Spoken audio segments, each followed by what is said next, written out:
anytime. Today, I need you to hit me with a chat if you do have a real significant problem or something I can help you with.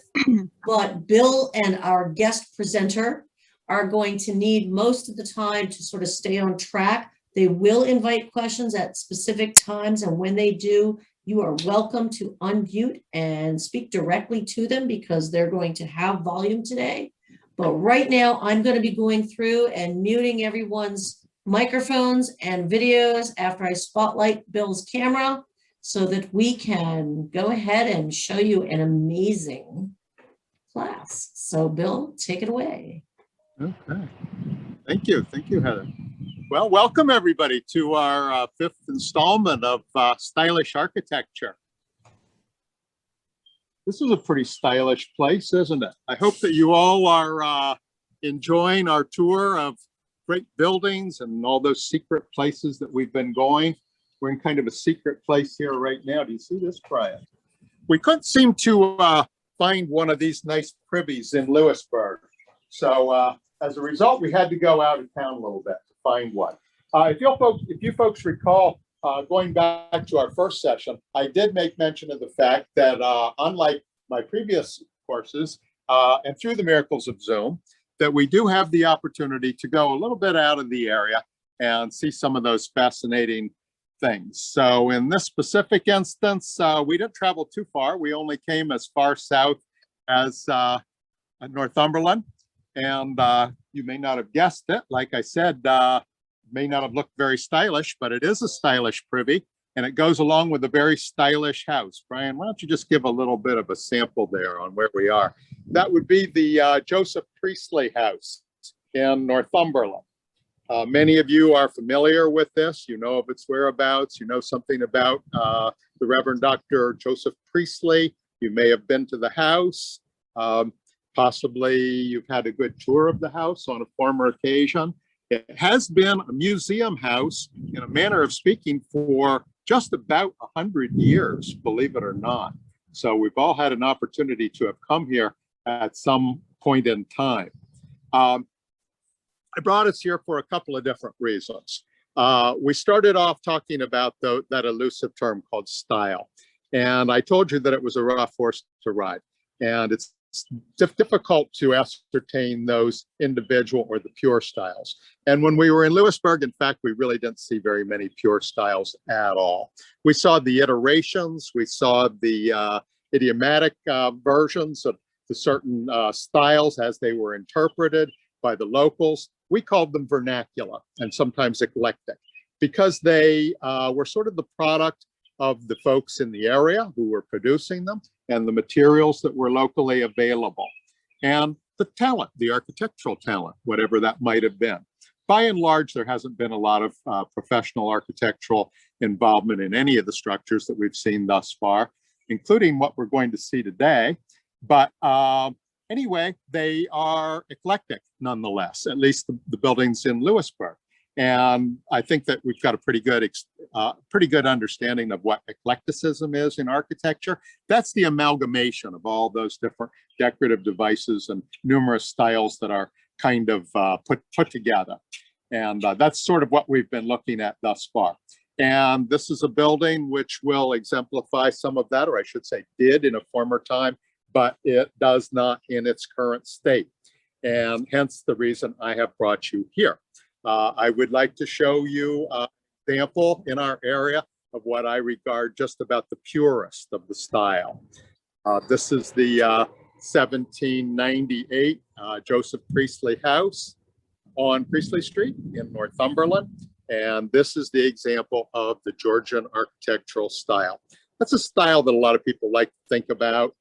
We talked about it a little bit in Lewisburg. We certainly don't have any examples, and I had forewarned you that we would not be seeing the Georgian style. We saw a couple of maybe what we would loosely call Georgian revival, or I referred to them actually as colonial revival. I think the finest examples I showed you in Lewisburg were actually built in the early part of the 20th century. There's another iteration of the Georgian style, and it takes a much newer form. We'll call it neo-colonial or neo-Georgian. Many new homes particularly in the course of the last 20 years, have attempted to emulate this style, and sometimes in the McMansion version. But the pure Georgian style is simply not evidenced in our area practically anywhere at all, except in Northumberland, Pennsylvania. And this building is so important that it is a National Historic Landmark, and it was so designated in 1965. As I indicated earlier, it's had various iterations over time. It has, in fact, been Victorianized. It's been Italianated. It's had all of those things with porches and inappropriate shutters and all sorts of different devices that didn't belong on the house. The Priestleys actually only ever lived here for a very short period of time. They came to Northumberland in 1794. They had emigrated from England, and Joseph Priestley particularly spent the last decade of his life here. His son and his son's family did stay on in the house until 1811. But from 1811 till about 1919, the house really had a scattered history. And we'll be getting into that, and you'll be learning a lot about Joseph Priestley as well. Brian, let's continue on, get a little bit better view. You saw the stylish outhouse, which is the reproduction of what the outhouses would have looked like on this particular property. They're deluxe, Dux Deluxe for sure.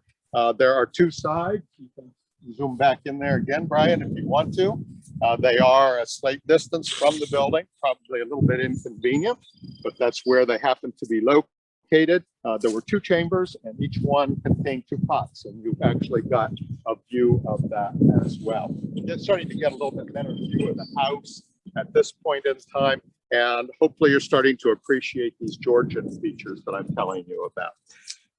The Georgian style actually achieved its popularity in England during the 18th century.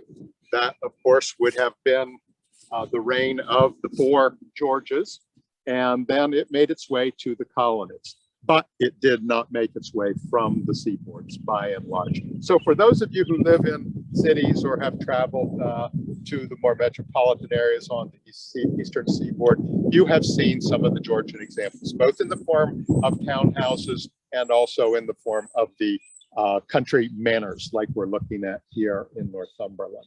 When the Priestleys came, there were about 100 houses in Northumberland, and they built this house. It took about over 3 years actually to construct the house, and it was unarguably the finest house in Northumberland, certainly the highest style house. As I was saying about the Georgian style, let's just go on with that just a little bit more. It did make its way to the colonies, and some of you, of course, have gone to Williamsburg, and that's the premier example of the Georgian restoration in the United States. Williamsburg was unearthed in 1927, and it really brought about a lot of interest in the Georgian style. Buildings that were built in that era were probably dramatically transformed over time. They lost their Georgian characteristics. When the Priestleys came here, they were at the end of the Georgian period. Remember, after the Revolution, all things Georgian were pretty much eschewed at that point in time, rejected in favor of the new American style. That's the federal style. That's what we saw in Lewisburg. And there are federal overtones on this house as well. And we'll be talking about those as we go through. I know that we're expected inside fairly shortly, but let's just go over a couple of the details on the outside of the house. When Mr. Priestley, Dr. Priestley conceived the notion for the house, he put the planning of it pretty much in charge of his wife, Mary. Unfortunately, she only lived until 1796, and she never actually lived in the house.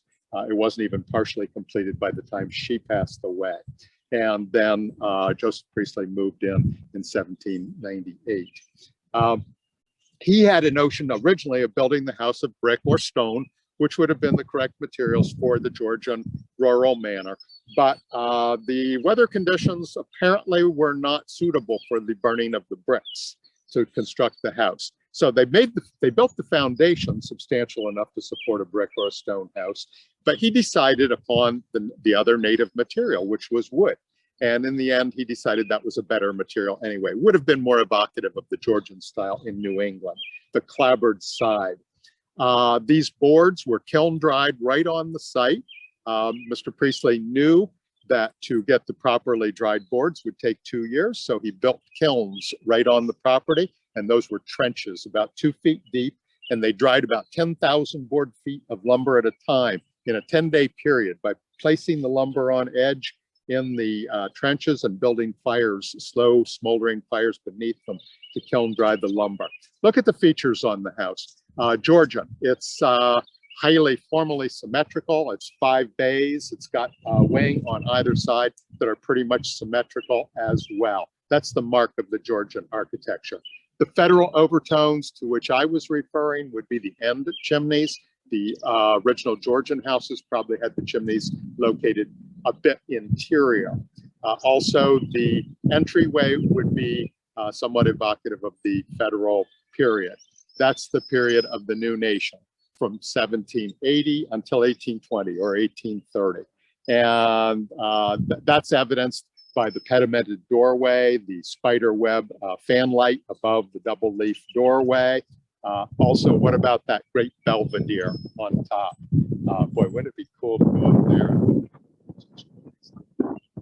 His holdings and the beauty of the Susquehanna Valley at that point in time.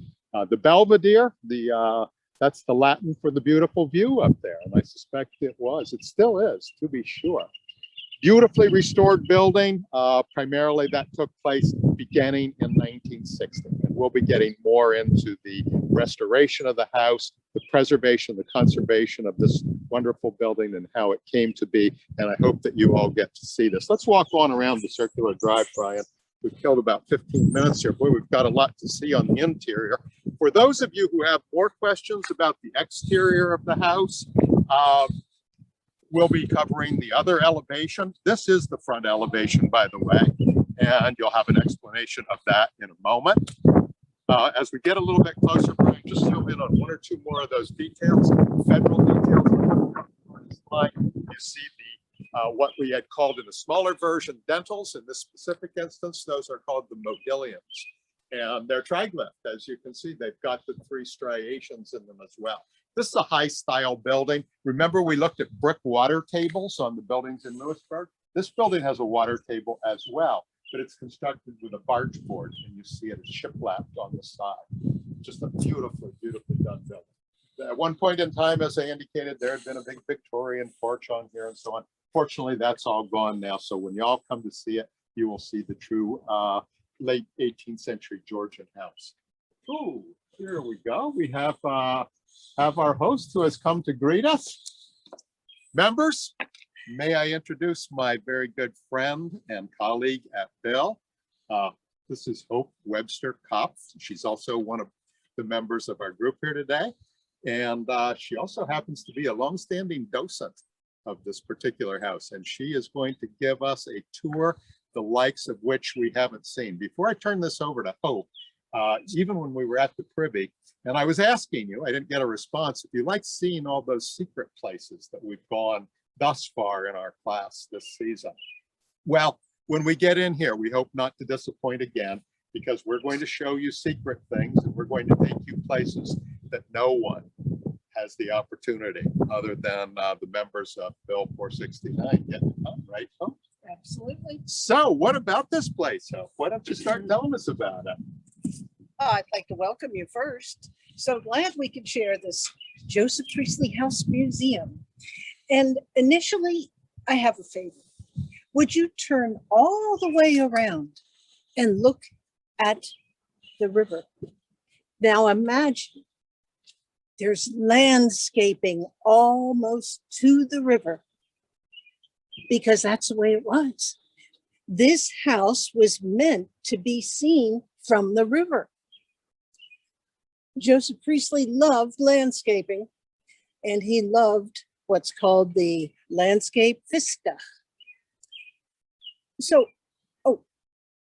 he also brought fruit trees and ornamental trees. So we have another little hint that he loved it. And he hired a gardener before the house was finished. So it's William Bakewell, and he was working here for 2 years. And now I'd like to invite you inside. All right.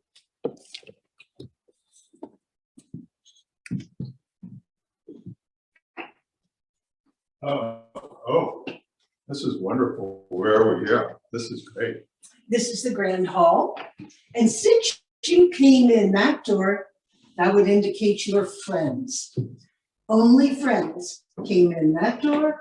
The one at the far end is for the business people, no matter what they were. And you would be greeted by a servant who would come out from the kitchen, see who you were here to visit, and she would take you.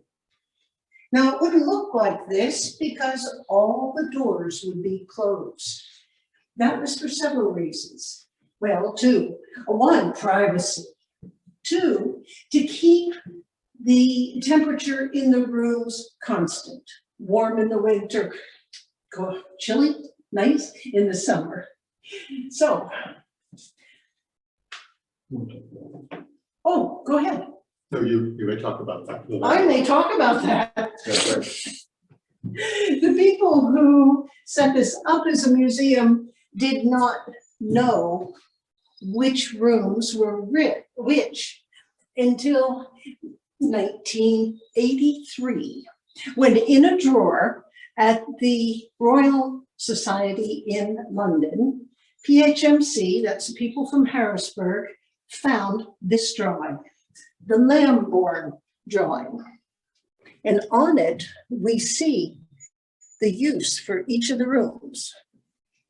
This kind of house was supposed to have 4 rooms, but if you notice, there's no 4th room here. Mary Priestley decided they needed to store things. They needed the steps to the 2nd floor that the servants used, and they needed a pantry. And those are the landscape views, correct, Hope? One looking off to the riverside. That would be this version, where you're looking from what is now Priestley Avenue. And that would be called a landscape view. Well, actually, the landscape This view It's is from right the river. from the That's river. this one, That's yes. from the river up. That's correct. Yep. Mhm. Okay, that's the view that we just approached the house. Thank you. And if I may add, Hope, and I have done very much reading on the house, and Hope and I have collaborated for many countless hours. And there's a lot of conjecture as to what the layout was of the house, how certain rooms were used, so on and so forth. And ironically, it was not until that seminal date that Hope mentioned, 1983, when the drawing was discovered. This drawing, incidentally, was made in 1800. We think it was probably made as a presentation piece for the Priestleys. Mary was passed by this point in time, but it was made by a man from Luzerne County, Pennsylvania, by the name of Lambourne. We do not think that he was involved in the architectural design of the house, but he made this as a presentation piece, and it did reflect the uses of the rooms at that point in time. And henceforth, it has been used as the singular, most authoritative rendering of what the house would have looked like very close to its original construction, which was concluded in 1798. Correct, Hope? Absolutely. Thank you very much. Let's see. We're so well spoken. You might notice these 2 mannequins. Mary would have dressed like this. 10 years later, it was the Empire style. That was like Jane Austen? Thank you, Austen. Pride and Prejudice, Emma with the high waist, and the young girls in England love to dress in white and then go out and get wet in the fountains.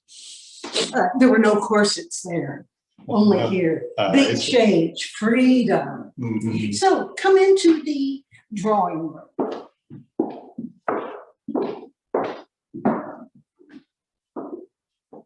Traditional drawing rooms had very little furniture. If you came in and needed a chair, they would be stacked against the wall and you would pull out an extra one. The drawing room in the formal drawing rooms were used to entertain businessmen, and Joseph had several that came here to talk with him, 2 doctors, a lawyer, a surveyor, and editor of the newspaper who also happened to be his publisher, and Joseph published a lot. Now, this room also is called the school church room because as far as churches, Priestley was not allowed to have services in any of the several churches in town. He was too radical. He was a Unitarian. He did start the first Unitarian church in Philadelphia, but none really got going here. He didn't believe in the Trinity, and he didn't believe that Jesus was the Son of God. He thought everyone was. He prayed, my father, but he thought Jesus was a great teacher and did several translations of his story, but also of Bibles in Greek, in Latin, and in Arabic. And he also spoke 5 other languages. He is just an amazing guy. This picture that was painted for the bicentennial shows him when he arrived. When he was in England, he wore the white powdered wig. But when he came here in Northumberland, there was nobody to dress the wig. So he gave it up. To your left is his microscope. We don't have many things that actually belong to him because over the generations they were given to other people and to museums. His great grandson, Dr. Joseph Priestley, sent a lot of things to Priestley's sisters. I don't understand how his sisters could be alive then, but that's what we're told. They ended up back in England. I didn't finish telling you about education. Please. Yeah. He loved teaching. Number one was being a clergyman, but teaching was second. And in this town, once again, there was no place for him to teach, except for a short period of time, he was allowed to use the log house. It wasn't a house then, it's a house now, a brick house now. It was a log school. He was also allowed to worship there for a while, but usually until this house was finished, he held worship services every Sunday at his son-in-law's house. Over here, looks like a statue of him. And you would think it was the model for a large one. Well, it was the model for a model to make the large one, which was dedicated in Birmingham, which is where he spent 11 wonderful years. And his granddaughter, Eliza, was there to reminisce and tell how he taught her to read. He held her on his lap and read to her. Here, there was such a thing as the Test Act, where dissenters are anyone who doesn't go to the Church of England, the Test Act did not allow them to go to the colleges like Cambridge, or to serve in the military, or to hold any government offices. And there were 3 different movements to get that mixed. And in this drawing, we see 3 of the loud people. This is Joseph. This is Theophilus Lindsay, who started the first Unitarian church with his help in London. And this is Price. Sorry. The 3 of them were loud spoken, but Priestley was the loudest. And the Church of England and the Parliament got sort of scared of him. They also, at that time, started telling that they were back backing the French Revolution and then the American Revolution. That's not anything the government of England wanted to hear. And so you have in 1791, a riot. And in the next room, I'll show you a picture of that riot.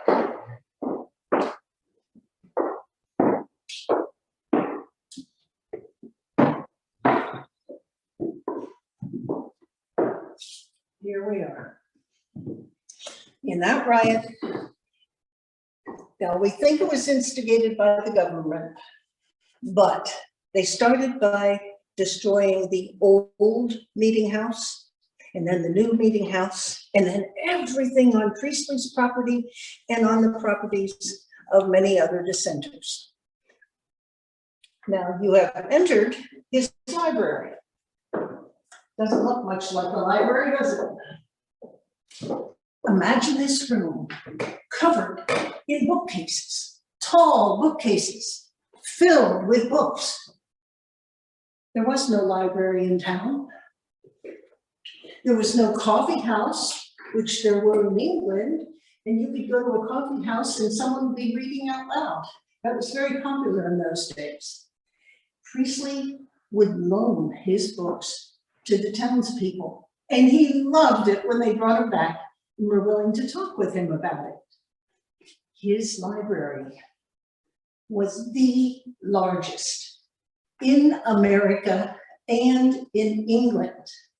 Only a few royals had larger ones, and I'm sure they didn't use it like he did. But in those days, there wasn't any way to get the news out and to communicate with your friends. And so writing letters was incredibly important. Priestley, do you know he was a good friend of John Adams and Jefferson? And he had been of Ben Franklin, but Ben Franklin passed 4 years before he arrived here. But Joseph Priestley sat around here probably. Every morning he got up at 6 and he wrote letters for 2 to 3 hours. This is what a letter looked like in those days. Now there's nothing written on it, but there's the paper. And when you're done writing, then you fold it, you use your sealing wax and your seal to seal it. And if somebody gets the letter and that's broken, of course, they assume that somebody else has read it. Oh, I have a question. Yeah. You said that Joseph Priestley had such an extensive library at the time, the largest maybe in the United States or the world. How many volumes did Joseph Priestley have? Over 4,000. Oh, my. Yes, now some of his books had several volumes. In fact, while he lived here, he wrote the last 4 volumes of a book on the history of the church and the last 4 volumes, and we're talking volumes, these things, last 4 volumes of a book about all the books in the Bible. That's called books, isn't it? Mm-hmm. Okay. And he wrote lots of pamphlets. In town, there was another way to get the word out. They actually had a newspaper. Did I mention that they had a post office? No. Starting in 1795. So he mailed several of those a day. But he also wrote to the paper, and you could write to broadside, a big piece of paper, usually printed on one side, sometimes 2 that was folded. It could be put up around town. It could be left in the taverns, any place to share what you wanted to express. Over here is one of the few things we have of his chessboard. He and Mary, his wife, who had passed, you know, played 3 games after dinner and after supper every day. We believe, we hope that he taught his son, daughter-in-law, and at least 2 of his grandchildren. The last 3 weren't here yet. Above the mantelpiece is a portrait of his wife when she was 51. And here, her idea of being a wife is to support your husband, to do everything possible to keep him from having to do it, so he could spend all his time on his job. Would you like to hear what he actually wrote? Yeah, please. My wife, being a woman of excellent understanding, much improved by reading, of great fortitude and strength of mind, and of a temper in the highest degree affectionate and generous, feeling strongly for others and little for herself, also greatly excelling in everything relating to household affairs, she entirely relieved me of all concern of that kind, which allowed me to give all my time to the pursuit of my studies and the other duties of my station. With a wife like that, you can imagine how much he missed her. Great. Shall we go into, no, on the way out. Okay, gotcha. Let us go into his lab. And notice, he was protecting his house and protecting his wife from the noise and the stench that his experimenting filled the house with. So this comes down, and this is shutters, just like the windows, closes up nice and tightly. We're going to go in through the storage room, and on the walls are some of the actual drawings made by him, and in his book called Experiments and Observations of Different Kinds of Air. The writing is not his handwriting, but it is the exact words he had in this.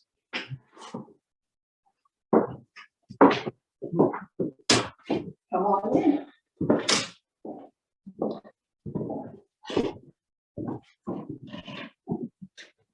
This is the lab that he created. It was his design and what he told the builders to build in '96, I believe.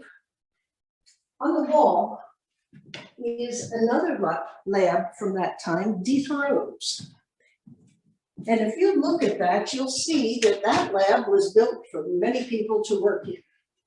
It has the same kind of equipment. We don't know what they were actually doing, but Priestley had his built just for himself. He did take the house in consideration when this was constructed. If you look up on the wall here, you'll see that there is a brick wall behind this one. And across the room is a wall that is not nearly as strong. So when there was an explosion, that wall would go out. That never happened, but he wanted to be prepared. Pardon me. He also had his stairs here, came down, and up there was his storage for the things from this lab. We doubt that he used it himself, but he did have servants. He also had this huge flume. On the wall, you can see where the beams were that held the shelf and supported the, what's it called? Vent. Something, huh? Plano. No, not the one I'm looking for. Anyhow, you can go under the vent if you want. That carried any noxious fumes out the two chimneys, neither of which is there. In his early teaching, he bought two instruments. This is an electrical instrument, and across the room is the air pump. He taught the students to use them, and not only that, he allowed them to demonstrate for their parents and their parents' friends. That was good for his reputation as a teacher. In case you're wondering, cranking that sucks the air out, so he has a vacuum to work with.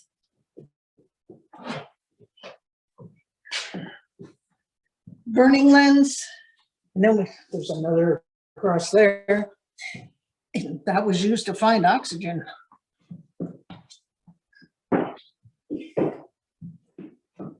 Well, would you like me to just comment a little bit on what I know about these furnaces? If you'd like to. Sure. Brian, just get a little bit closer shot. Since my specialty are these little secret places, look in this hole. And then spin around for a second, Brian, and take a look at this drawing right behind you, right here on the wall.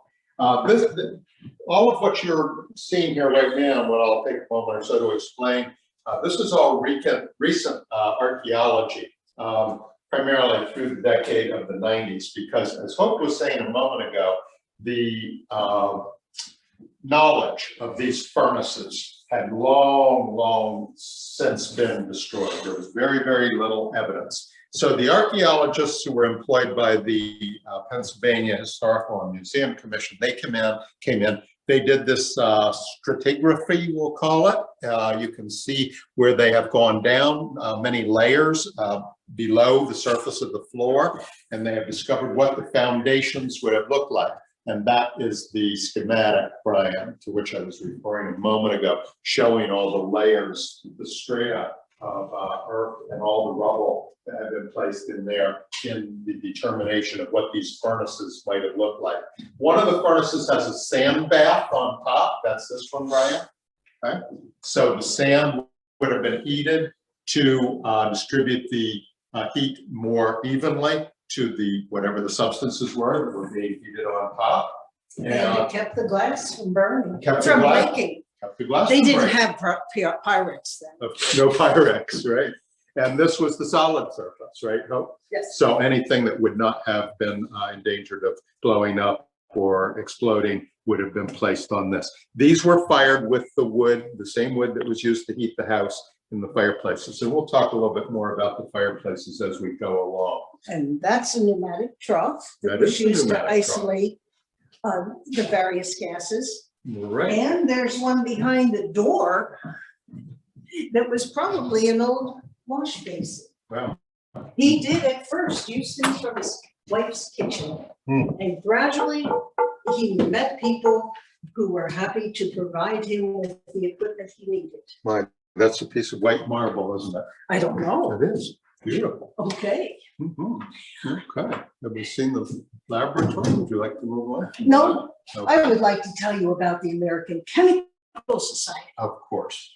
because they came here, they planned to come here in 74 to, well, they actually came too, to celebrate the 100th year of oxygen being discovered. And it was 2 years later that they actually became the American ACS Society. And as their first important job, they chose to have more than 100 pieces of his equipment remade. Wow. Fantastic. That was for the 100-year celebration. Was that Yes, right? Mhm. bicentennial. No, So, 100 years of, no, that's when they decided to have this done. okay, And it was done over years. I understand. Mhm. Okay, Okay. Just real quick, I have the question of this sign over here. These are the gases that he identified himself. yes, absolutely. And all but, now carbon monoxide he did here, but which is the one that gives you bubbly soda? Carbon dioxide, It's not there. CO2. I'm not sure. That's what they use now. Maybe there was something else. I don't remember. It's not on. That there. was the first, whatever that was called, it was the first gas that he isolated. They had just moved to a different place and they were right next to a brewery, and he wondered about the stuff that was coming out of the top of it. And he isolated that and made the first soda water. So we're trying to thank for that, among many other things. The eraser. No, I did not know that. The eraser. He was experimenting with this new rubber stuff. Mhm. And accidentally, some got on lead writing. Huh. And in sliding across, he found out it erased. So he called it an eraser.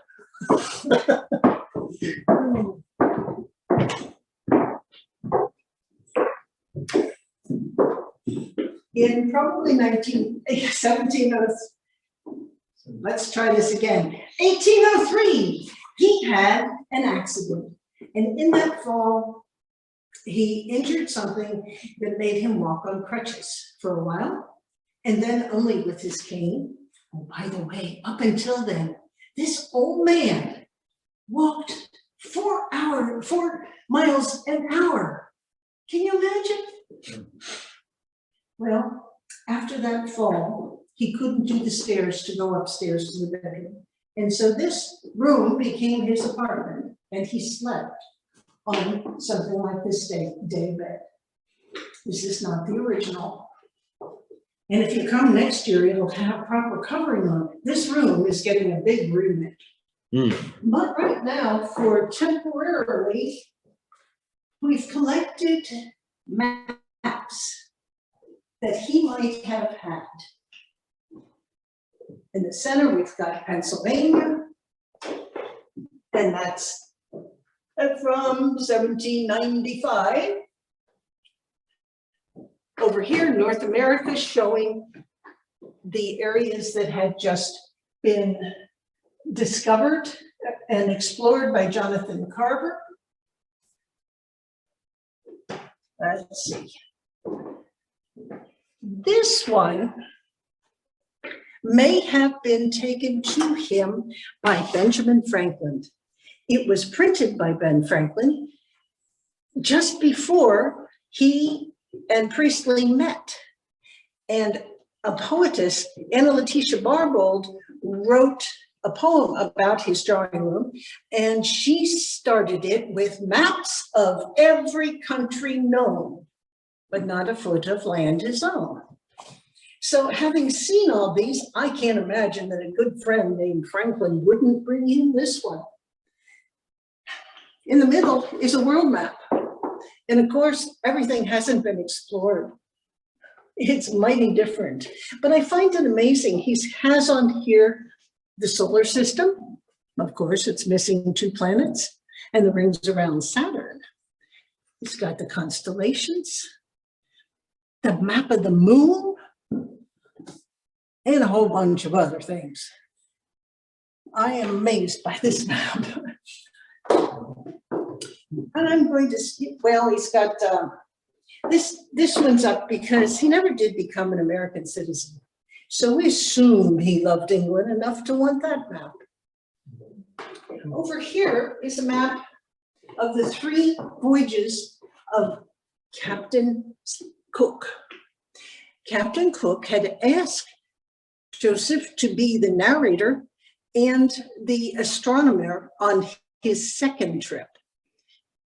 And he was considering doing that when the backers heard who it was and did not want to support him and were going to withdraw their money. So he was not invited. But that's good because it was a hard trip and a really cold trip. Mm-hmm. Does anyone have questions so far? Now's a good time for them if anyone does. Folks, feel free to unmute and ask any questions. We have the volume on in the house, so Hope and Bill will get those questions directly.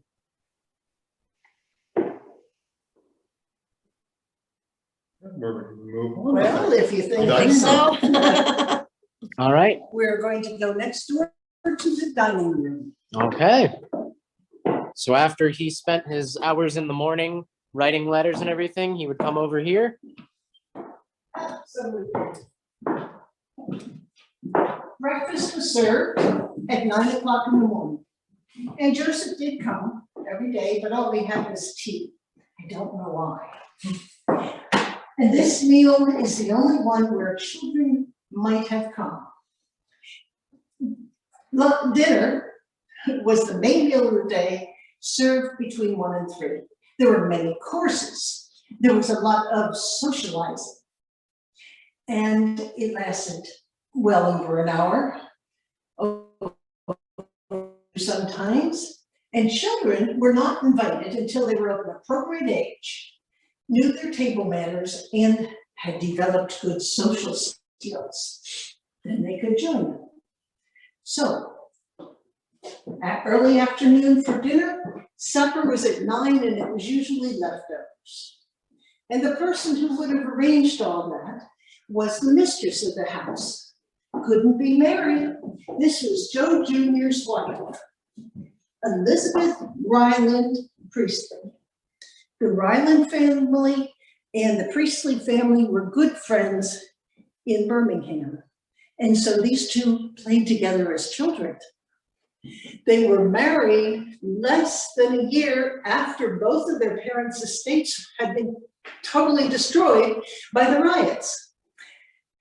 This picture shows her as she might have been when she had her portrait painted at age 30. She's wearing a wedgwood necklace, locket, which might have been given to her by one of Joe's close friends, Josiah Wedgwood. Josiah Wedgwood was one of his supporters through his entire life. Okay? When the Priestleys came to this country, they lived a much simpler life. And Priestley has had his idea of what the Quakers believed, which was good quality with no excesses. So if you look at the furniture in here, that's exactly what you'll see. Beautiful wood, wonderful workmanship. Anything else I should tell in here? I think you've done a wonderful job in actually. Yeah. Look at where this food was prepared. Did you want to read this menu for our guys?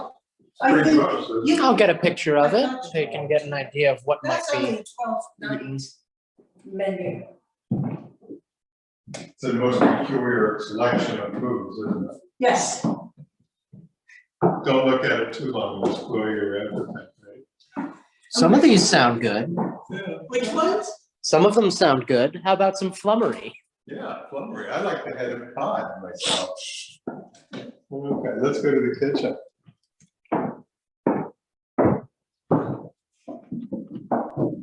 Will you be telling them about this area? Should I just go right on by? Oh, you can tell about this, sure. Yeah, what are we looking at? These are the stairs that the servants used. With that door closed, this door closed, it would be quieter for them to go upstairs. And this one would be closed too. Unless they had. Hope, were these the cupboards right here? I know that these are utility cupboards right now, but was it indicated in the plan that that Mary had designed these for the storage of things like the dishes and so on? And tablecloths, napkins, you got it, yes. Right. In other words, you had pointed out when we were looking at the Lambourne drawing earlier that in a formal Georgian house, this area, the area into which we're entering right now, actually before we would get to the kitchen, that would have been designated as another formal room in the house. I would think it would have started here and gone to the wall. Right, because there would have been a passageway necessary. Yes, there would Yes. have to be one. Mary apparently had the desire for some storage areas and the secondary staircase, so they substituted the formal room for those uses. That is correct. This does not look anything like Mary Priestley's, well, a little bit. It doesn't look much like Mary Priestley's kitchen. We don't know for sure what hers looked like. We do know that in England, she had an iron inset that fit right in there. And hers would have had two hearths.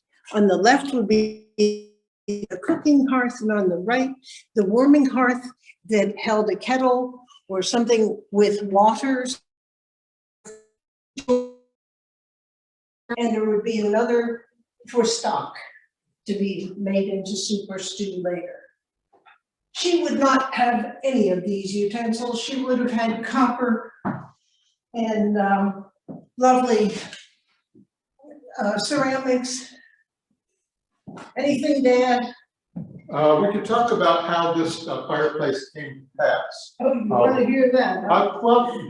Maybe I can make mention of that. 1936, Yeah, go ahead. Penn State owned the house. And they hired the Neff family, which it turns out were not the hotel family, Okay. to be the curators. They lived here until 55. They brought all their antiques to furnish it. And they had been to Williamsburg. So for some reason, they turned this into a Williamsburg kitchen. Would you like to add any to that? Williamsburg fireplace, and cooking kitchen. Or do you want to know what happened down there? Yes. Did something happen I out think I there? see what may have contributed to that story. Now, this is not Joseph Priestley's time. No. No, this is 1866. Right outside that window where the door is, there was a railroad. It was the Lackawanna-Bloomsburg Railroad. And at this particular time, this engine, which was named the Northumberland, was paused on its way to push many cars of coal over to Sunbury. Living in this house was a businessman, and he had just come back for lunch with his friend. Walked inside the door, and all of a sudden there was an explosion. That explosion was the dome from this. The dome is where the steam is stored before it goes to the engine.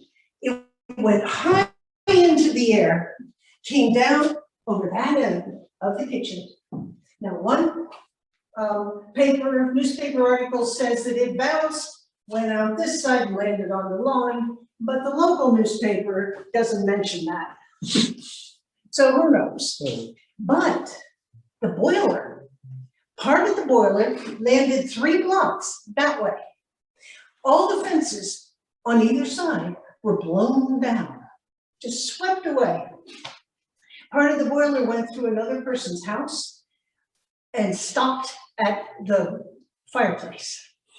Another split a cherry tree out in the yard.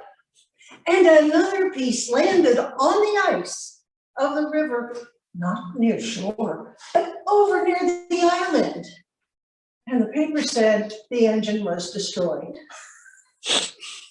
But a friend of mine who's into trains has researched this, and it wasn't destroyed, it was redone. And the same engineer was on it, and it exploded a second time in a different place. Okay. All right. We're looking at the back of the chart. Do you know why there's a bird up there? Yeah. In case Joseph had a gas that was going to harm people. This is sort of like the canary in the coal mine. Right. Okay. Real quick, just in case anyone's wondering, because I think I did catch it. This over here would have been the pantry. That was the pantry. It is now a room to give children who tour an idea of what their lives were like if they lived in town. Priestleys were wealthy. Their children didn't live that way.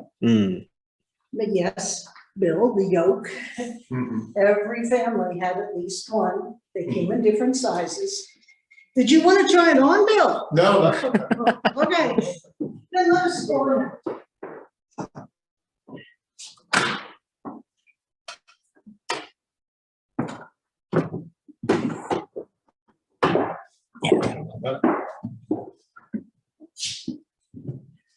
And Bill, you'll be showing the well, right?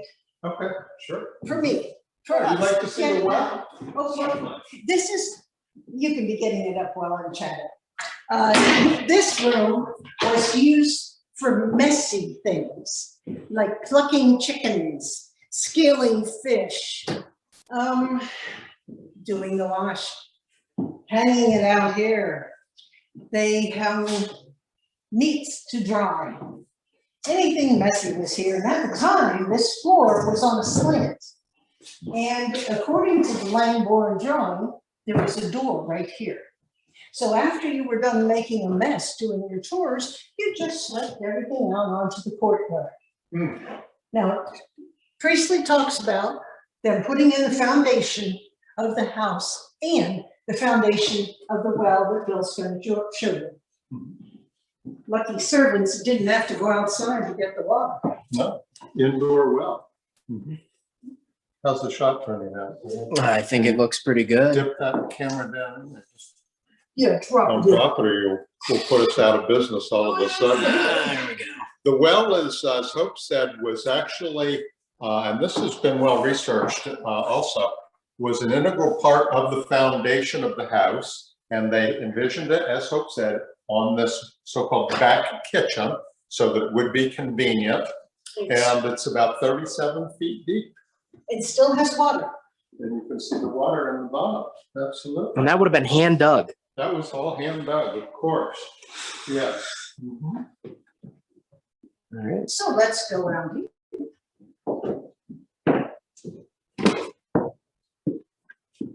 Okay, shall we do it from here? Yeah. This is great. Over here is where all the wood be kept for the winter. As you go around in this building, I'm going to step in front of you. Oh, yeah. Behind you, whatever. Yep. Okay, this building is the visitor center and it is built on the foundation of the carriage house. Actually, there would have been horse stalls over here, carriage, the sleigh, all that in the middle, cow stalls there, where the grass is, that was the pigsty. Then you have a storage area connected to the privy, and I bet you already saw the privy. We did. All right. You notice the tall fence. They had a tall fence around the entire property for privacy. And over here, where it seems to be a round area, that was a brick bake oven. We have plans to rebuild it someday. I think that's all. Yep.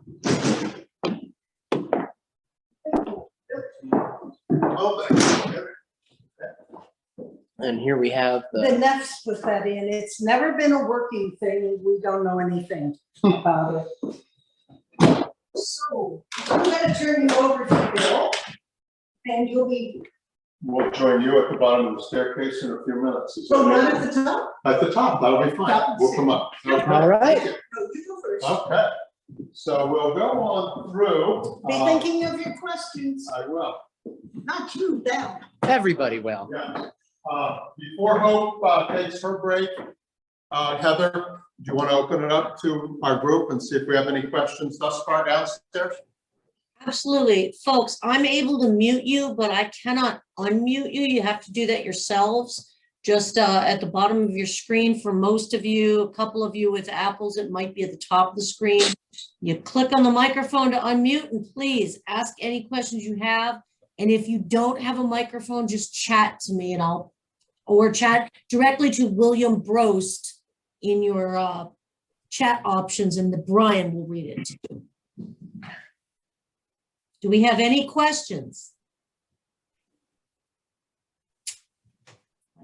Guess not. All right. There was a mention, by the way, Hope, I will say this, there was a mention earlier by someone who commented on Josiah Wedgwood, I think. Is there any, they were good friends, were they not? Yes, for years. He was one of his supporters, along with Lord Shelburne and Elizabeth Ryland's family and Mary Wilkinson Priestley's father and brother, and a whole bunch of other dissenters. It was common in those days to support the people whose work you admired. And he had many patrons. Right. And I did just get another question about, let's see, we have two coming in actually. I think these are folks who maybe don't have microphones. So one is, could you talk just a little bit more, either you or Bill, about the bake oven that would have been outside? What it was made of, why it was there? the tradition? Sure. Yeah, I'll be happy to try to share what I do know about it. There has been recent archaeological research done on it. Hope has shown you the area in which it is believed to have been constructed. It was not particularly large. The foundations are about 2.5 feet square, and it may have been beehive in shape. The archaeologists thus far haven't determined if there are a number of things which they have not determined about the bake oven. We're quite certain that it was there and that it was in fact detached from the house. And there were numerous reasons why bake ovens were detached from the house. Obviously, in summertime, when baking was taking place, it was a much cooler operation. It did not expel the heat into the house. Also, of course, it sort of minimized the potential for fire in the house, as opposed to having the bake oven constructed right in the fireplace itself. In this specific instance, it was probably of a design that was used rather commonly in South Central or Central Pennsylvania. Like I said, may have been beehive in shape, and it may have actually had a very insubstantial shed roof atop it. It was probably not enclosed within any sort of a building, but it may very well have had a roof above it. So once again, there is more that's being discovered about the bake oven at this point in time, and there are obviously a few folks that know more about it than I do, so I'll just reserve most of my comments. Is that about where you think that we've left off with the research on that? And there's one more question? There's one more, I guess, comment sort of, and I think they're looking for you to just make mention of what you know specifically on Priestley. Joseph Black is the scientist that discovered or isolated and identified carbon dioxide.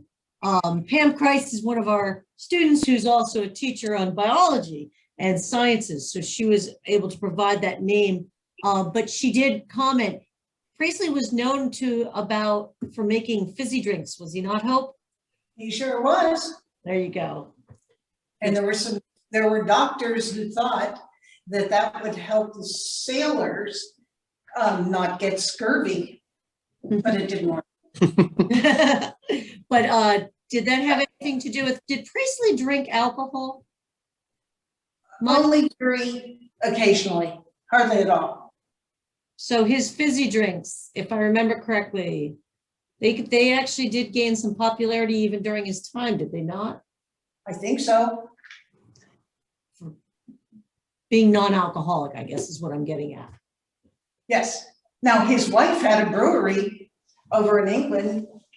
I don't know what she brewed. Was it ale? Did they mention ale? Yeah. And his son had a brewery here. Once their land development scheme failed. This is kind of an interesting piece, Hope, that I think that you provide for your guests periodically. Brian, you may zoom in on this. This would have been an example of an 18th century brewery in a home in England, correct, Hope? And may have been the likes of which Mary Priestley may have had in her own home in England. They did not have a brewery in this house. No. I think that has been determined. Mary wasn't here to make it. Mary wasn't here to make any hooch, no. So one other thing that I had sort of forgotten with that's a accompaniment to the question on the bake ovens. When the Neffs had the fireplace reconstructed in the late 1930s, 1940s, after their visit to Williamsburg, once again, as Hope said, in the Williamsburg, the colonial style, the cooking style, without the coal, the English coal and wood range. Incidentally, if the Priestleys had an iron range in here, they did not burn coal because it would have been too early. I think that there's evidence, which I'll show you when we go upstairs, that there was probably a coal-fired cooking range that was put in front of this fireplace at some later point in time. What I want to point out right now, a lot of folks who are familiar with these colonial cooking fireplaces may relate to this little hole in the wall over here. Once again, the Neffs probably had this built. This would have been an area that may have been considered either the warming or the baking oven. But as Hope pointed out, not in the Priestley's time. They had their oven built remotely. So we don't think this was there. I'm not 100% sure. Those are some old bricks back there, but it is a warm area adjacent to the chimney for sure. Whether it was just a warming area or a baking oven, that's what it looks like closed over. Yes, this is Bonnie, and I have a question, not on architecture, but a historical question for Hope. Hope, you mentioned that Priestley and Josiah Wedgwood, contemporaries and good friends.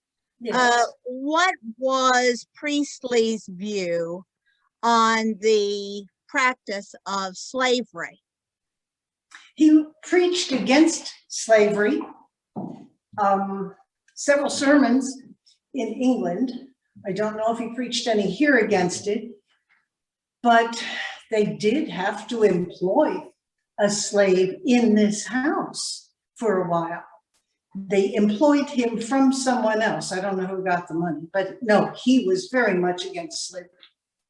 Yeah, it's very interesting because, of course, Josiah Wedgwood was an ardent abolitionist. And I am a docent at the Walters Art Museum in Baltimore.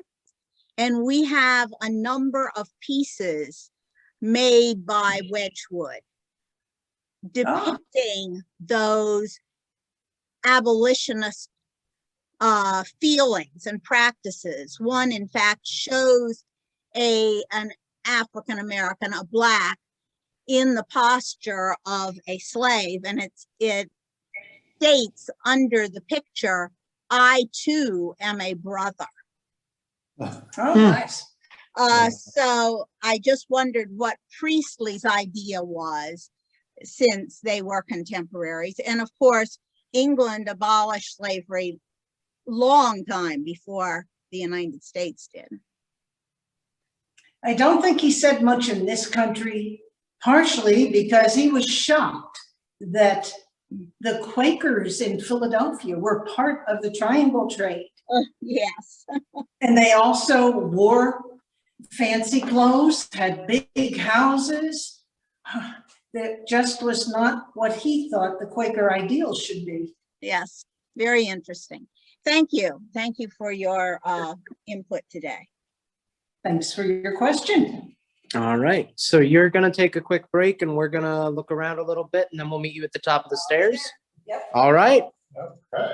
So we'll go back out the service hall, and Hope has given a good explanation. Someone had asked, I think, earlier about the doors. As we had pointed out, I can open this for you and have a look in here quickly, Brian. These are shallow closets in which Mary Priestley would have envisioned storing dishes and, as Hope said, linens and so on. We've got another one adjacent to it where the fire equipment is located, and the service stair, which we'll get a glimpse of when we come back down. This other room, which is currently the restroom, that would have been a storage room as well. While we're waiting for Hope to give us the tour of the second floor, I want to explain some of the architecture in the entry hall and the stair hall. You can spin around if you want, Brian. Let's start with the entry hall. This is looking in a southeasterly direction out over the Susquehanna River. As Hope had pointed out right in the beginning of the tour, this would have been the formal entrance of the house. This is where the guests would have been received. You can see the wonderful spiderweb fan light above, evidence of the federal overtones. In here, likewise, you can see a really nice crown molding. It's got a nice little motif in it as well. That's sort of from the Adamesque period. Remember, folks, when we were talking about federal architecture in Lewisburg, and I had mentioned the slightly higher, more refined style. Federal style would have been influenced by John Adam, who was the Scottish architect, and inflicted his own design ideas. Look on through, you will see the archway separating the entry hall from the stair hall. That's called three-centered arch. Once again, pretty highly developed. It's got a nice fluted pilaster. Really distinguishes the entry hall from the stair hall. But the stair hall is very interesting. And Brian, let's see. I'm going to trust you to get the best shot possible of the stair and the door. And that is the door. Some people think that's the front of the house. It's on Priestley Avenue, but it's not. It's the rear of the house. And as you can see, the doorway is much less pronounced. Well, let's tell a story about the staircase. Outside, I was talking about the materials being on the frontier. Obviously, there was a lack of good craftsmen, good mechanics in the area, good carpenters. Mary Priestley had retained one master carpenter, whose local master carpenter, his name was Mr. Jones. She and this individual probably would have designed this house from the pattern books from England that were available at the time, the Georgian pattern books. And in that regard, they tried to execute many of the features of the formal federal style, of the formal Georgian style, I'm sorry. So one of the hallmarks of the Georgian style would have been this type of a staircase. But in Georgian architecture, spatial and visual symmetry is aesthetically central to the entire premise of Georgian architecture. And something happened in this stair hall that would have been considered a major, major boo-boo, but they were unable to correct it. Since, once again, since there was a paucity of good mechanics, good carpenters in the area, some of the pieces they had to rely on mail order, more or less, pre-manufactured pieces of trim, moldings, and so on that would have come in from the seaboard areas, probably from Philadelphia. And this staircase was one of those things. There apparently was no one in our area at the time who could execute a stairway quite like they felt was necessary. So they imported this particular staircase, but it didn't turn out exactly the way they wanted it. And if you look at that door going out onto the Priestley Street elevation, you can see what's wrong. It's cut off at the top. And that is because the main run of this staircase, which we will be ascending in a moment, is just exactly one step too short. And when the staircase was installed, they recognized what the problem was, but apparently there was no carpenters at the time that wanted to undertake the remaking of this staircase to make it proper to land one step higher, such that the surround of the door would have been fully exposed symmetrically the way it was supposed to. Come on over, Brian. We'll just take another look at the stairway. It's very nicely done. It's really basically quite simple. You can see this area called the easement, how nice and nicely formed it is. Likewise, at the top, you can see how well the staircase is formed. The sides of the stairs, the treads are exposed. This is called an open string staircase. And it's got a nice little cap cut scroll on here that sort of harkens to classical architecture, the Vitruvian scroll, or the dog run scroll, it might be called. It exposes the ends of the treads. Very nice, basically a comfortable stairway, but when we go up, you will notice that there is a difficulty with the step that should have been one step higher at the top. Looking back out, you've seen it in both directions. Let's ascend the staircase, Brian, and meet up with Hope for a tour of the second floor. Just spin around one other time. Here's a feature that I did want to point out in Lewisburg. This is a beautifully formed Christian door. These doors were very popular in colonial times. They're called the Christian door because these elements, these styles, and the rails right here form the cross, and the two leaves at the bottom are supposed to emblemize the open book, the Bible, I should say. So you've got a couple of Christian doors throughout the house. We had those in Lewisburg as well. I just did not point them out. Bill, okay, let's up the Bill, stairs. Yeah, go ahead. One other architectural question. You mentioned the shallow closet.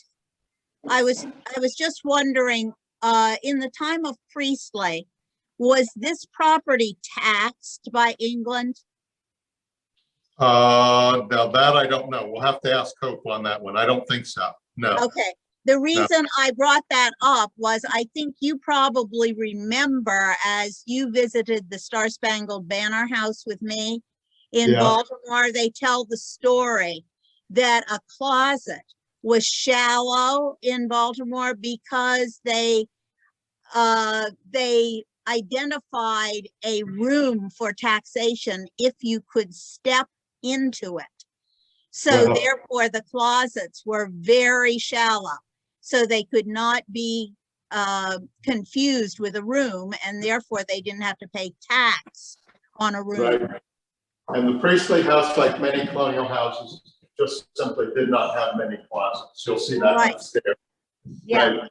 Look at so the maybe business that plan. was the reason. Maybe that was the reason there too.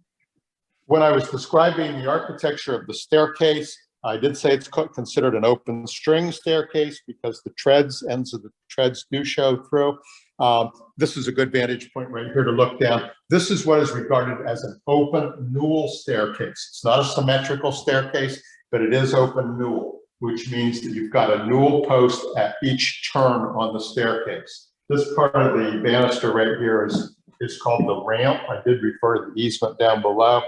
Very, very finely crafted piece of woodwork.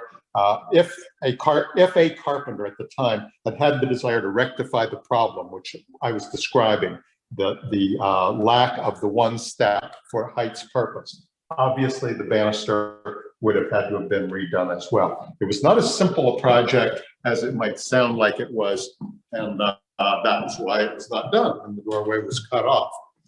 Let's continue on up. This is the landing, and it does continue on up and gracefully curves all the way around. Once again, the banister was beautifully executed, all very nicely carved, and that would have had to have been altered should the decision been made to make the staircase correct in terms of its elevations. So we're in the main hall on the second floor, Hope, and this is an area that had a lot of utility in the time of the Priestleys as well, correct? I will tell you shortly. Okay. I thought you might like to see Mary and Joseph right after they were married.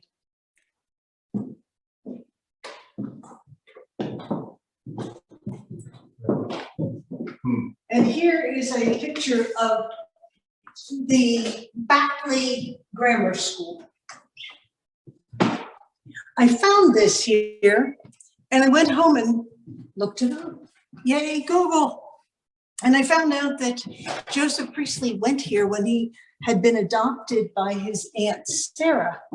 He was 13, and at the Batley, he was an outstanding student, but nowadays this school still exists, and in 2000, they opened a new part of it called the Priestley House, which was a primary phase, and they have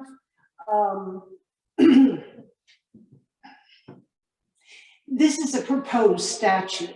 This is Joseph holding a jar in which there's a spider, and that's his Aunt Sarah.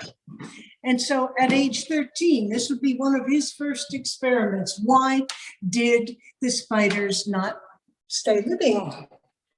On this floor, there would have been 3 big bedrooms.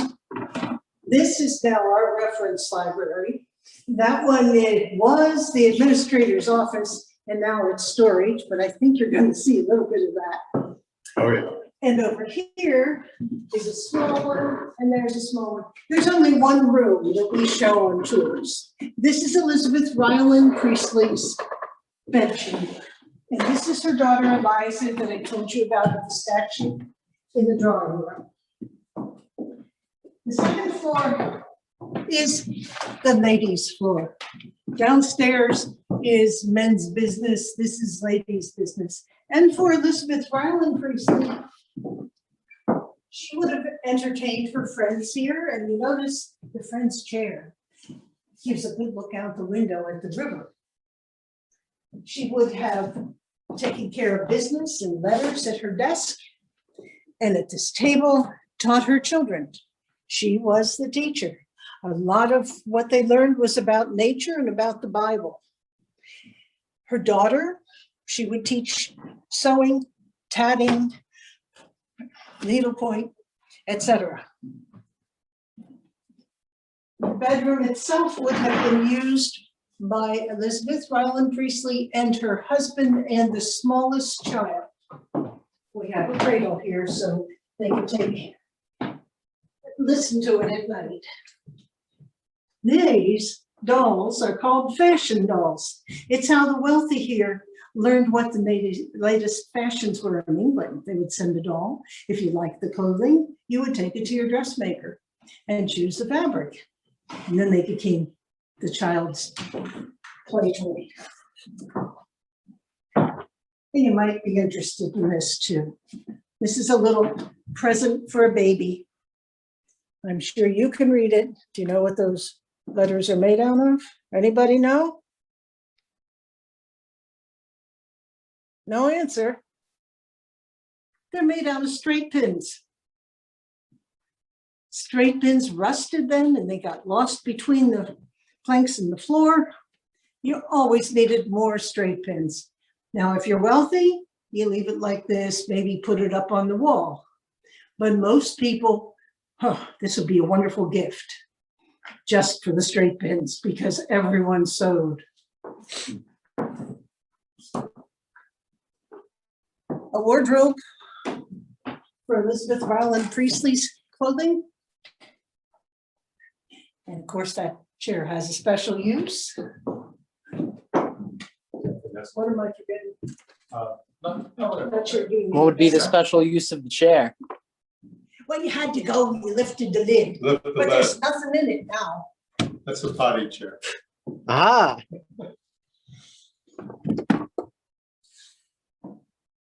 Okay. Now, women's business was conducted out here too. Look at all the light that would be available from that, what's it called? Palladium A window. Palladium window. She would bring her sewing out, her daughter would bring hers. The little ones could play on the floor. It's a wonderful place to spend time. Some furniture would be here. With those that had locks on like these, you would store your extra possessions in. And I would imagine the wall along this hallway is where other extra furniture would be stacked. Now, I think I'll turn it over to you. Okay, so I can go into secret places now, all those places you wouldn't normally take your guests, right? You're right. Oh, yeah, I was hoping you were going to say that. Well, thank you. And thank you very much for giving us the explanation of the formal areas of this house. As Hope had pointed out, there were some numerous other bed chambers. There were at least 2 or 3 more bedrooms. Well, that's a small one and that's a small one. Right. So there would be 2 more formal size, and then there are 2 other rooms. But anyway, something I want to point out, which I did downstairs. There are a grand total of 1, 2, 3, 4, 5, 6, 7 fireplaces in the house, correct? And those would have been the original fireplaces. None of the fireplaces have been removed. So those would have been the main rooms on the first floor and the 3 major rooms on the second floor, plus the kitchen, of course. And I didn't comment on the style of the fireplace, but it's very important. And maybe some of you are familiar with this particular design. If not, I'm going to give you a little bit of an education on fireplace design of the late 18th century.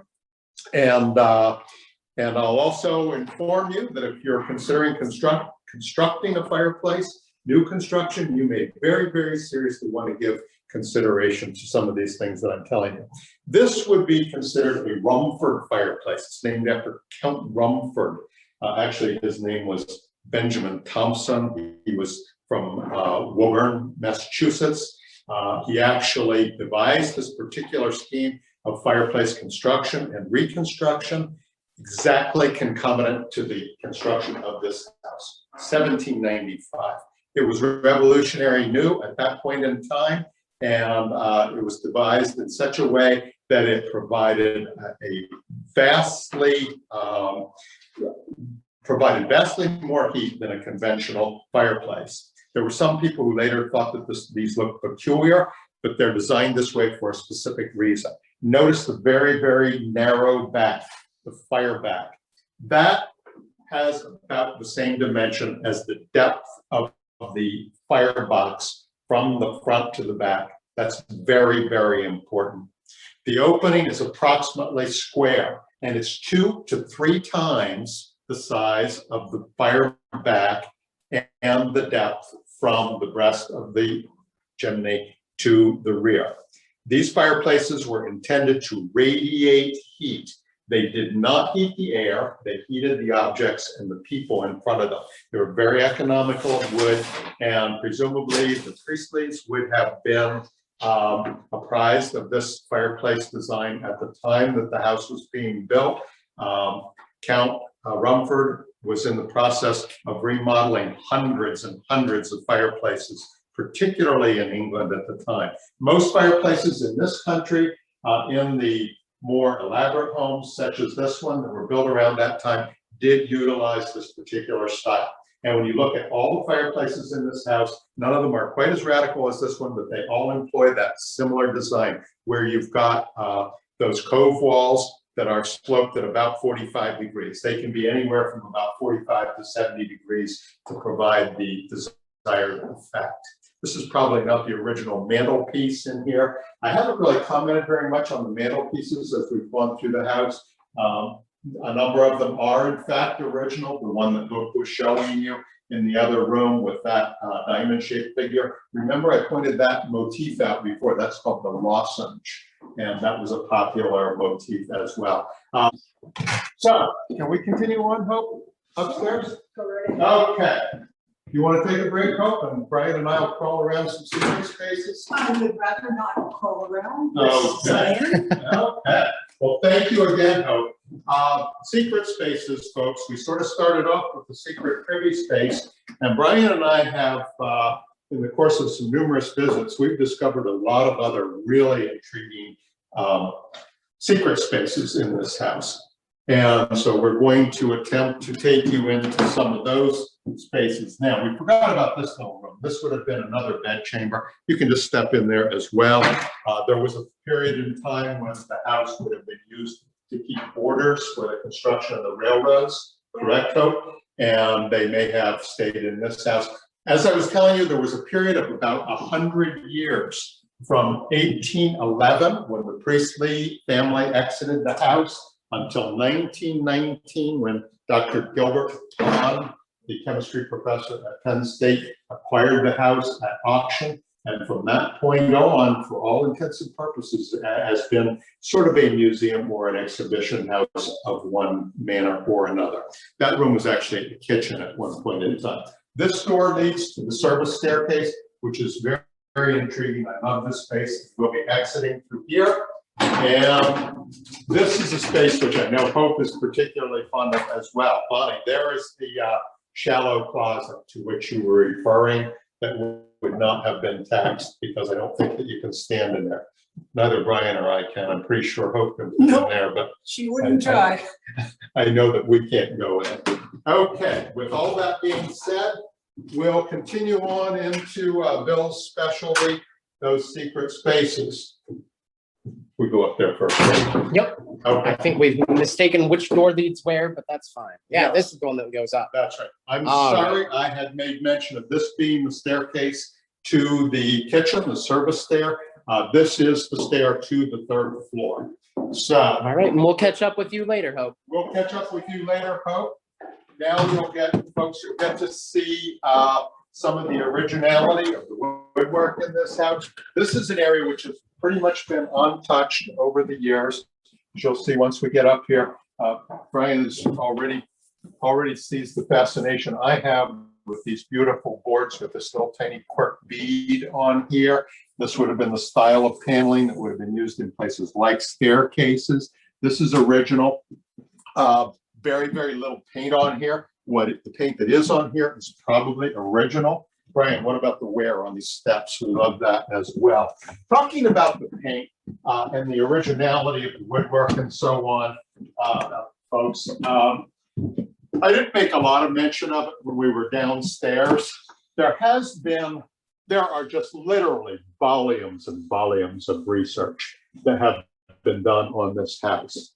And I like to think that our class is really getting a special opportunity here, because other than folks who would be considered very, very serious researchers and historic property, or architectural historians or archaeologists, few people would have the opportunity to come into these spaces where we're getting today. But this is where you really get a true sense of what's going on. As I was saying, there have been literally volumes of research that have been done on this house. And that's why I am always very prudent about what I say, because there is a lot of conjectural material out there as well, and a lot of conflicting materials. In terms of the paint, people say, how many times has something been painted? I happen to know that most of this paint that we're seeing on this floor, this is the third floor of the house, that this would be probably original. There has been chromochronology done on the house. In most places, there are probably between 4 and 8 coats of paint. Those surfaces that have more coats of paint, those would more than likely have been original woodwork. The areas that have lesser coats of paint would probably have been portions that would have been replaced. This is the third floor. This was unheated. There were no fireplaces up here. Unlike some of those houses in Lewisburg that had fireplaces on the third floor. This one never did. This was an unheated space. There are 3 large chambers up here. These were more than likely the areas where the domestic help or the servants stayed.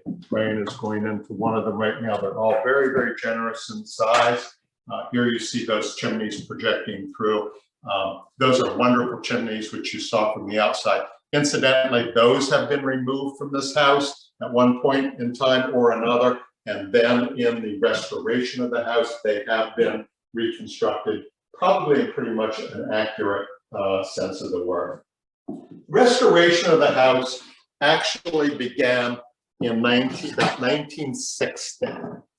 And as I had said before, the property had been out of the hands of the Museum Commission from 1919 until 1959. It was at that point when the Pennsylvania Historical and Museum Commission got a hold of the building. Prior to that, it had been owned by Penn State University, and for a period of about 5 years, it had been owned by the borough of Northumberland, and they had used it as offices. But they decided that they could not control this property, or I should say, do it justice. And so in 1959, it was turned over to the PHMC.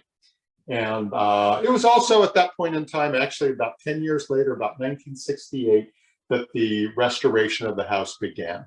And it was opened officially for tours by PHMC in 1970.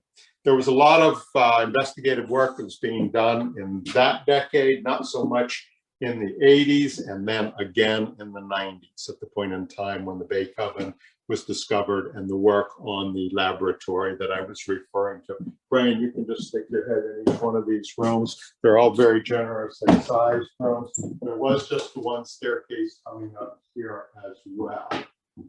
And I think there's actually one more closet. While we're up here, Brian, I keep talking about the originality of the woodwork, the hardware, it's everywhere. These things were probably original to the house as it was built, finished, I should say, in 1798. That's the point in time when Priestley's actually occupied it. Joseph Priestley conducted his first experiments in the laboratory, and his library were finished maybe a year before, but the entire structure was not completed until the next year. Look at how beautiful that woodwork is. That's pretty much unpainted, or if it had a whitewashing on it originally, it is now gone. So there, once again, you see the originality of the finishes up here. Now, okay, you're saying that I haven't taken any place really secret yet, maybe the outdoor privy, but let's do something a little bit more interesting here. Let's just keep right on going. We like these kinds of places, don't we, Brian? Oh, yeah. You might have to help me here a little bit. We're going on up. There's actually a 4th story in the house. It's right out here, Brian. Okay. It's really just a shallow attic. And you see some of the framing here. You also see some of the new structural work that has been done, the collar ties that have been installed. There is a flat roof on the very top of this building. This area is obviously not completely floored, so it was not a usable space. But this little stairway would have definitely been used by Mr. Priestley. Hey, Brian, here we go. All right.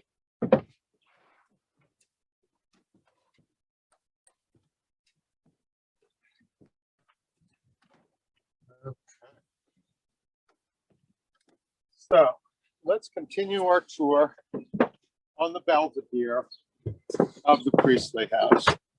Brian's got a big smile every time we come up here. How could you help but not have a great smile? The railing on the Belvedere, it's currently executed in metal. We think that it may have had similar motif. We'll call this a chevron. There are some drawings of the house, historic drawings, that show this with a motif that I would call Chinese Chippendale, where you've actually got intersecting spindles. May have also been evocative of that particular period. When this railing was put on, it was deemed that that chevron motif would have been suitable. These are plates of zinc, and they are soldered on the roof. And this is an area where Mr. Priestley reputedly came and looked out over the river and out over the rest of the valley and to the north and to the west, to the mountains. He would have looked obviously to the southwest, to the Shikellamy overlook, out over the river. When we started the tour, Hope talked about what the landscape vista would have consisted of when the Priestleys came here in 1794. And they picked out 4 lots on which this house was constructed. And of course, this would have fallen off directly to the river. And Mr. Priestley executed that wonderful English rural Georgian manor landscape plan as the front of his house. The front would have been on the riverside. And let's recall some things that were done down there over time. Certainly at a much later point in time, baseball diamond was put in, boat dock, the railroad came by the 1850s. But this was an area also by the 1830s that the canal, the north branch of the Pennsylvania Canal, had actually been dug through Mr. Priestley's front yard. He would not have foreseen that, of course. That was some nearly 30 years after his death. And then the railroad. And I think that Hope meant to tell the story early on, but we have so many things to talk about. She and I both forget about certain things. Brian, you better zoom in on that little brick building down there. So that wonderful little, we're going to call that a Georgian revival or a colonial revival building. That was built in 1926, sort of, once again, diagnostic of that particular style with the pedimented entry, the fan light above. 1919, when Dr. Pond from Penn State acquired this building at auction, his intentions were to move it up to State College, take it apart, reassemble it up there for sort of a variety of different uses, which I won't go into right now. Part of that was inspired by the fact that the railroad at the time, that is this railroad, not the Bloomsburg-Sunbury Railroad to which Hope was referring on the north and the west side, but this railroad, which later became the DL&W Railroad, this was proposed as a very, very major rail yard with numerous sidings, rail sidings in this area. And that actually involved the destruction, the demolition of this house to create those rail yards. And so Mr. Pond, who had been an aficionado of Joseph Priestley, being a chemist himself, decided that this property needed to be preserved. And he did buy it at auction in 1919 with the intentions of moving it up to State College, as I said. He died very suddenly, unexpectedly in 1920. But the boys, as he called them, the chemical students up at Penn State and the professors there and the alumni, chemical alumni, they decided that they would continue on. Penn State, the property actually remained in the Pond family, but Penn State more or less administered it. And Hope was referring to the Chemical Society, and I won't go into all those details, but they became sufficiently active that they determined that a fireproof library needed to be constructed on this property. that was after it was determined that the rail company was not going to take over the property. So they constructed the pond library, 1926, sort of in that style as well. Let's walk out on over. I think we're doing pretty well on time here, Brian. We're going to try to get a little bit more in. You know, folks, how I get when I'm in attics, on rooftops, and in basements. So we'll try to just give you an overall shot. Look at these chimneys up close, if you would. Just a grand view from up there. You can see why it's so far at this spot. Mind there were about 100 houses in Northumberland at the time. So it was not exactly a new village, but Joseph Priestley had on arguably the finest house in town. Look at another room or so. All right, as we're going back down, I did get a chat about one question. I believe it was Jane Parker was wondering if we saw, was there a sprinkler system that had been installed that we saw at one point there? No, I don't think that the house is sprinkled. It does has no fire suppression, but it does have fire detection equipment. Oh, Can you okay. close that? Yep, I will get this behind Okay, I me. think that closes it. So, right. Yeah, if I just You can show bringing it Jane down. when we go out through here that she may have thought of the sprinkler. You can show her the sprinkler, or I should say the smoke heads. yeah, that See might it be there? what we were looking at. And those are hooked up with what looks like a water pipe, but that's actually a piece of conduit. There's Okay. no fire suppression, but it does have fire detection and theft protection, of course, as well. So, how are we doing on time, Heather? Are we okay? We've got about 10 minutes Yes. left for normal I was class. just gonna say that, yep, you have, it's 10 to 3, but I don't think folks want to miss some of that foundational Okay, we're gonna try to get in a lot cuts. of stuff. We'll do another room up here, and then Brian and I think we can actually do some of the undercarriage of this building as well. We'll do We our made some best. tests down there, and we think that it holds up. So if folks do, if we run over and if they want to hold on, we've probably got the material, right, Brian? Oh, yeah. Okay. So we're back in this upstairs service hall. Hopefully you understand how this house is configured. The kitchen wing, of course, would be off to our south here. And at this point, we're going to go down the back staircase, but before we do, Heather, there's another one of those upstairs spaces I just can't help but show. Oh, no, I think this is important. Okay, this is a good space. This is the attic that would be directly above the main kitchen of the house. Now, Brian, go ahead, point up to that skylight. Yes, in fact, there were a couple of skylights. There was one here, and likewise, there was one in the attic above the laboratory. Hope did point out to you that the staircase that had gone up to the attic in the laboratory, that has since been removed. We see where the hole was, where the hatch went through, but the staircase is not up there. I like to come into this area because this shows the original roof construction as opposed to the main house that has had significant alterations.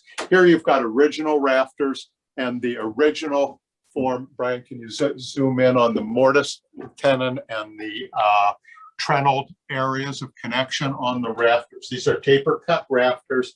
These would have been original. Likewise, when you look at the weatherboards on the outside, they would have also have been original. Now, let's see.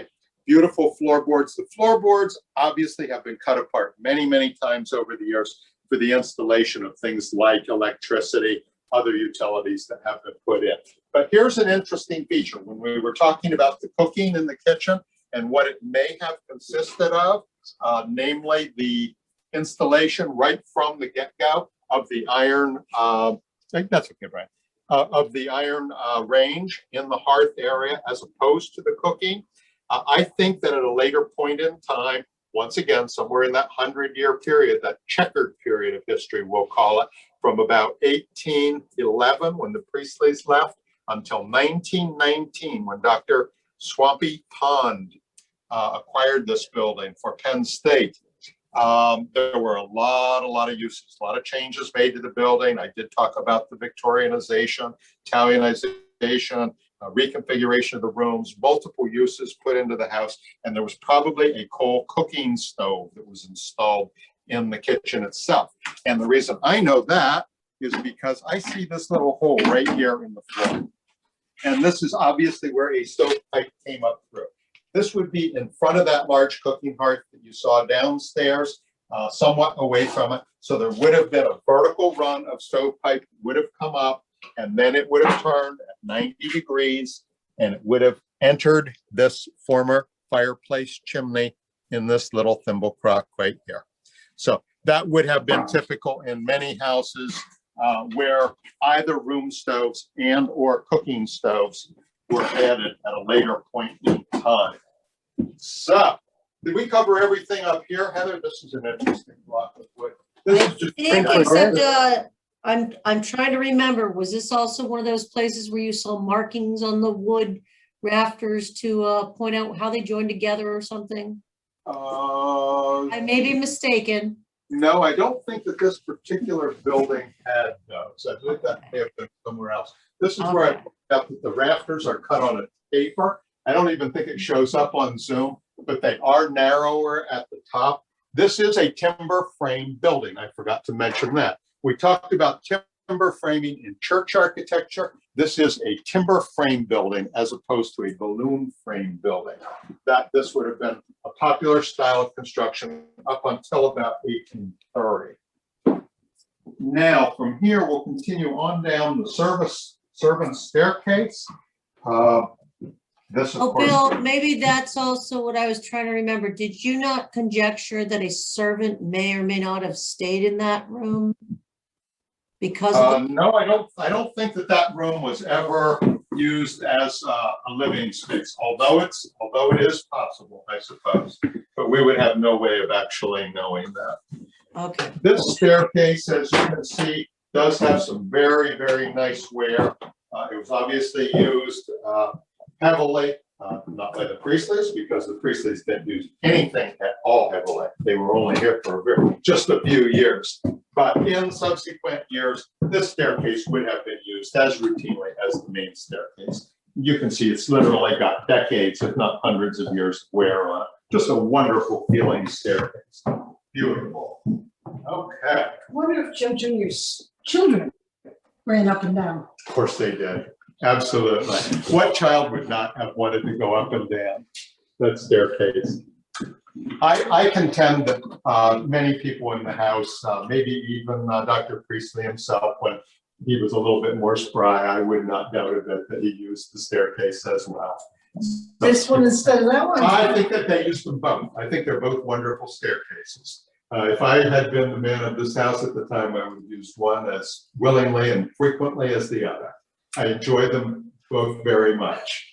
So, shall we continue on? We've got just a little bit of time, and Heather's telling us that our group would like to see some of the underpinnings of the basement. If we can make it happen. As a warning, we tested this the other day. I think I think that our signal will hold down in the cellar just fine, but it might go lower in quality. It might freeze for a moment and then pick up a little bit later on. It hopefully won't drop us entirely, but if it does, it's not the end of the world. We'll be coming back up. And also, if it does, Brian, I believe, made recordings for pictures earlier. I think we have some pictures, and if nothing else, if the quality drops a little bit right now, the recording of the class should still be decent quality. That's happened a lot to us in the past. Okay. So we're going to make the descent. Is that it? Yep. And on the way down, Brian, I'd like you to take a look at these paneling boards on the side. You know how fond I am of this sort of thing where there had been very, very little in the way of paint. What you do see, this is actually some old peeling paint on the underside of the servant's staircase here. And that may very well be original paint. It's definitely lead paint, folks. So we won't be sampling any of it or eating any of it. Also on our way down, Brian, have a look at this main beam right here where my right hand is. When we get into the basement of this house, you're going to see a remarkable amount of originality. This would have been considered nearly a finished basement in its time. Let's see if I can get some of this light. We may need to speak out for that. I think that light alone is good for this room. I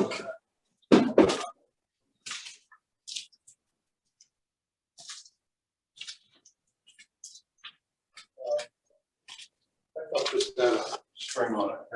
I think it does. Can you feel it? Yeah, there it is. Okay.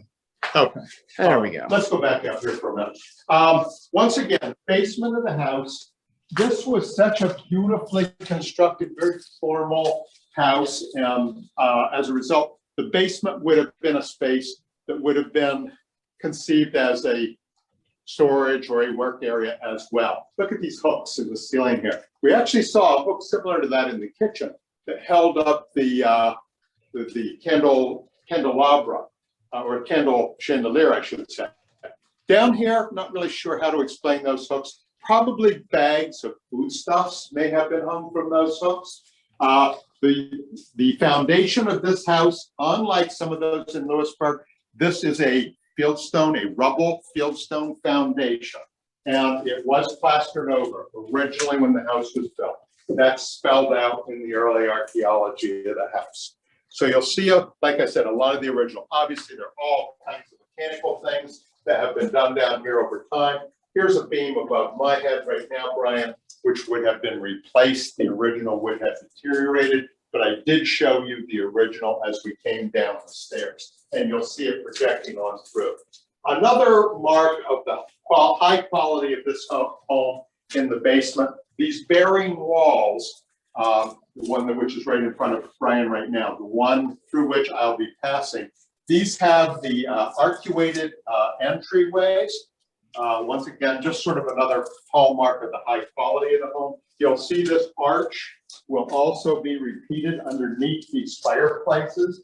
This would not have been absolutely necessary, but the arch did distribute the weight more evenly. And of course, it's much more aesthetically pleasing, more decorative, once again, sort of diagnostic of the high style of the home. Rooms that would have been used as storage or maybe some sort of service rooms. Plenty of headroom down here. And once again, folks, this plaster that you see on both the stone walls and on the ceilings and the other non-masonry walls, that would have been original to the house.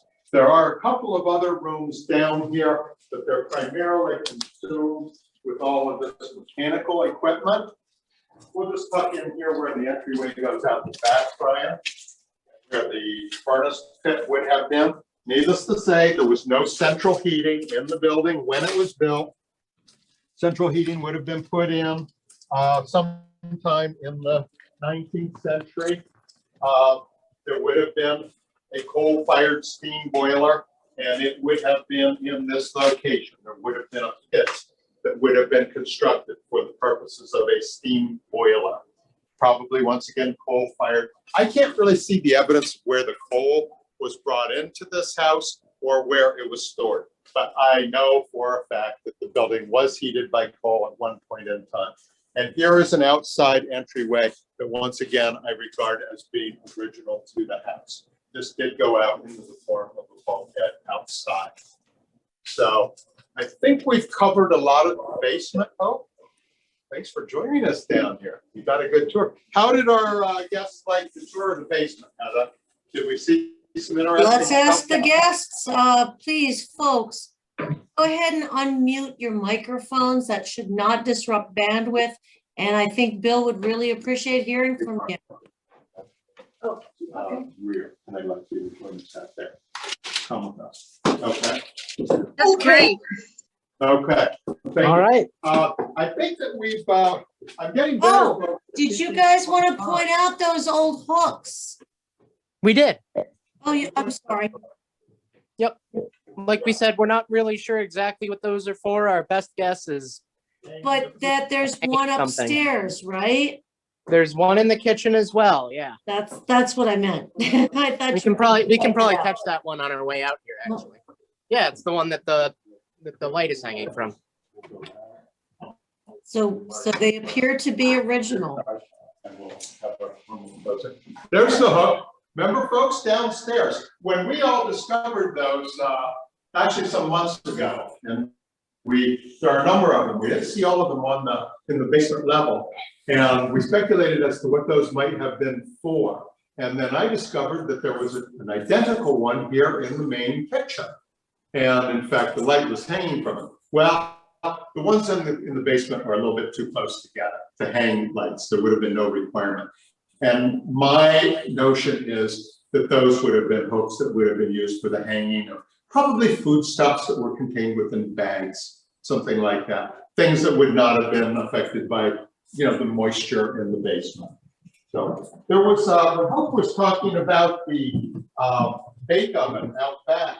I had read relatively recently that in some of the, once again, more recent archaeology that was done at the house, and a lot of that has taken place in the 1990s. We're hoping it continues on, both in the laboratory and in the form of the bake oven, the reconstruction. That there was also evidence that there had been a cistern in the outside that would, of course, collected rainwater. And the Priestleys or the other later inhabitants of the house would have used the water from the cistern for things like washing, so on and so forth, the non-potable uses. I don't know where the cistern might have been, do you? I have never heard of it till you just now said it. I read every word you gave me, Hope. I didn't read every word of the things I gave you. Okay, let's go out what do we call this type of entrance? This is the non-formal entrance. This is on the street side. When you looked at let's look at the Lambourne drawing one more time before we go out, just to orient you.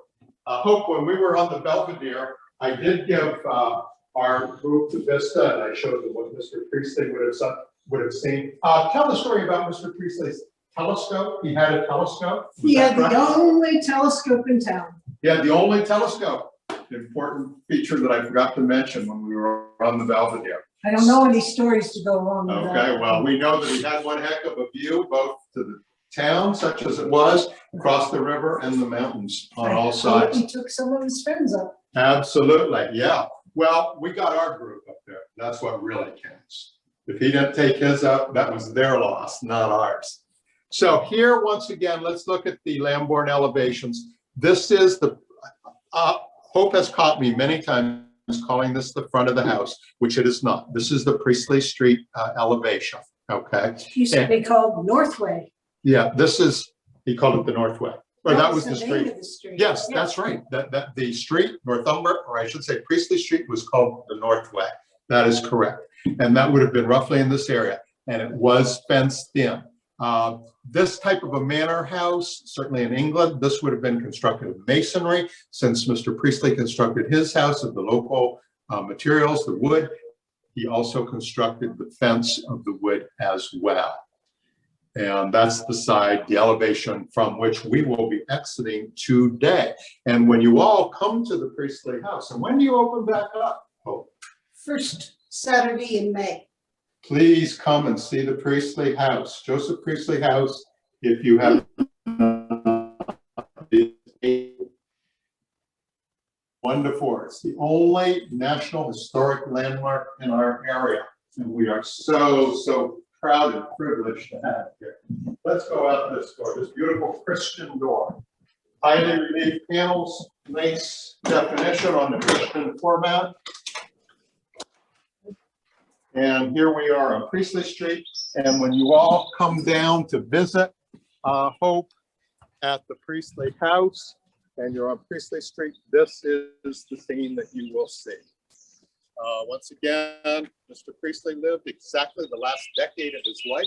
Not sure if Hope mentioned or not, he was born in 1733. He was not quite 71 years old when he passed, correct? In this Pretty house. good for that Yeah, era. it really was. Yeah, he had such an active life. Let's just step across the street for a second. Get another full shot of the house from over here, Brian. I think Hope and I will stand right in the middle of the street. It's a lovely view on this side. For those of you who want to call this the front of the house, I don't mind. Looks like the front from here, but it's not. Joseph Priestley wanted the front of his house on the riverside.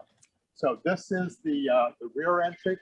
It does have a more significant window above the entryway. That's the modified Palladian window that I was telling you about. That once again would have been sort of a hallmark of the federal period. So, whoops, careful, folks. Not as busy as the streets of Lewisburg, but anyway, I think that this I like this elevation because the wings are pronounced and the symmetry of the house, I think, is really evidenced here. When I started off the tour today, I talked about the requirement for this very, very strict visual and spatial symmetry, which is sort of the hallmark of the Georgian style.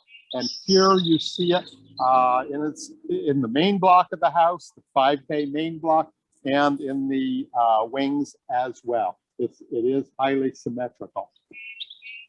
I think I've said about all I can say. What do you have to say, Miss Hope? Absolutely nothing. Okay, Any questions? so Heather, we didn't run too much over. Hope and I No, are ready you for did any great. questions at this point. Does Do you think? anyone have any other questions or comments for Bill or Hope today?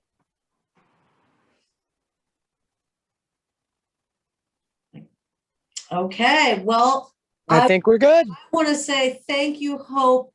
It was so delightful and so helpful to have the personal history intermixed with the architectural history today.